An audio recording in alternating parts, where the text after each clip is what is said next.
We've gone far too long on the PC Engine without a classic-style shoot-'em-up. If we want to be strict with the definition, it's been a full month since I made a video on one. Don't worry, the PC Engine's most popular genre is back, and we'll be getting a lot of them in short order.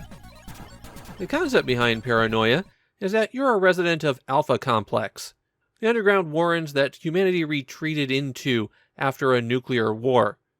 Alpha Complex is guided by Friend Computer, the all-knowing, all-powerful computer that ensures that every resident of Alpha Complex is safe and happy, whether they want it or not.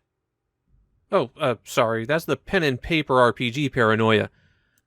The shoot-'em-up Paranoia is all about how your soul has been stolen and you have to fly through the depths of a surrealistic landscape in order to recover it. Oh, and it was stolen by Akuma Ugly. Yes, that's really the character's name. As a shoot-'em-up, you press button 2 to fire your main gun. There's built-in auto-fire for your shots. That auto-fire seems to have a higher pace than the controller's auto-fire, so you can just turn the turbo switch off in this case. Shooting certain discolored enemies will cause the background to tear open and an orb to drop out. When you don't have anything in collect an orb, then you get a pair of satellites that orbit around your ship. Pressing button 1 will make them rotate to different positions, though they'll always stay orientated in one of the cardinal directions. Pressing the D-pad toward their direction will cause the orbs to spread out until they're on opposite sides of your ship, while pressing away from their direction will pull them together until they're both paired up right next to each other. The orbs can block incoming enemy attacks and can even damage attackers when they're not firing anything. After you have the satellites, collecting another orb with a letter in it will give them a weapon, and collecting more orbs will power up the weapons, which in this case means giving them a little bit more reach or making the shot a bit bigger. None of the weapons are really useless, but there's definitely some that are more situational. The T is for thunder, and that makes the satellites shoot lightning out two sides. As it powers up, the length of that lightning grows. The lightning is continuous if you don't have auto-fire on, and so it works very well as a defensive measure. Enemy attacks that are solid are likely to get knocked away by it. B stands for beam, and it makes the satellites fire out some angled lasers. This is the one weapon I didn't find a really strong use for, but I can definitely see its value when you're in cramped situations. W is for wave, and it's probably the weapon you want to use about 75% of the time. Wave does decent damage, has a reasonable rate of fire, but the real power of it is that it goes through things. So wave can be an enormous advantage. You can hit pretty much everything from anywhere when you're using wave. There's two more power-ups that can appear. An S orb gives you a speed up, and those are surprisingly rare.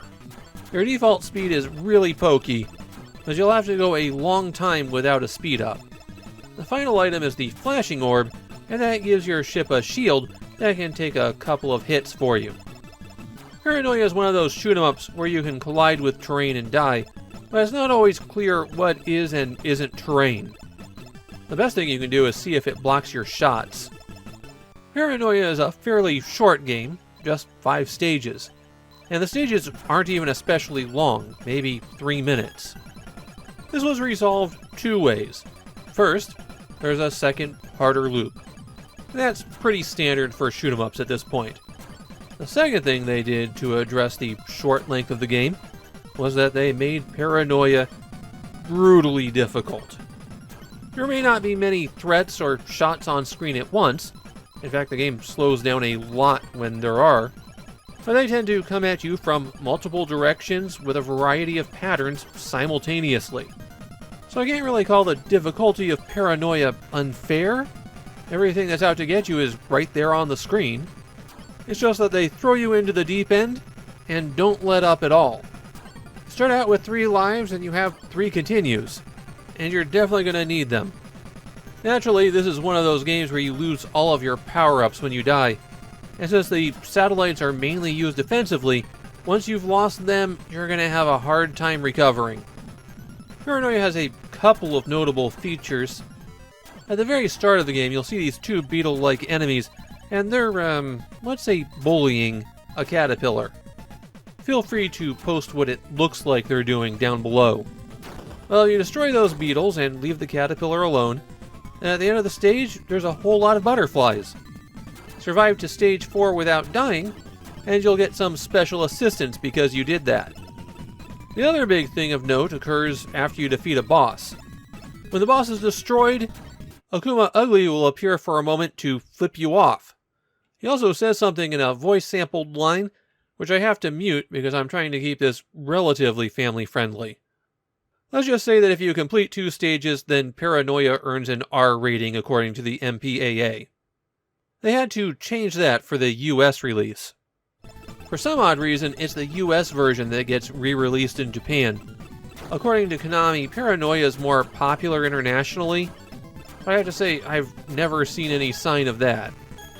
Although Paranoia isn't an especially popular shoot-'em-up, it's still a shoot-'em-up on the PC Engine, and that means it has a following, but it's not a very strong one. Mostly I saw Paranoia getting praise for its visual design. And yeah, it's definitely a striking game. As for my take, well, I can't say it's bad, but I also can't really say it's good.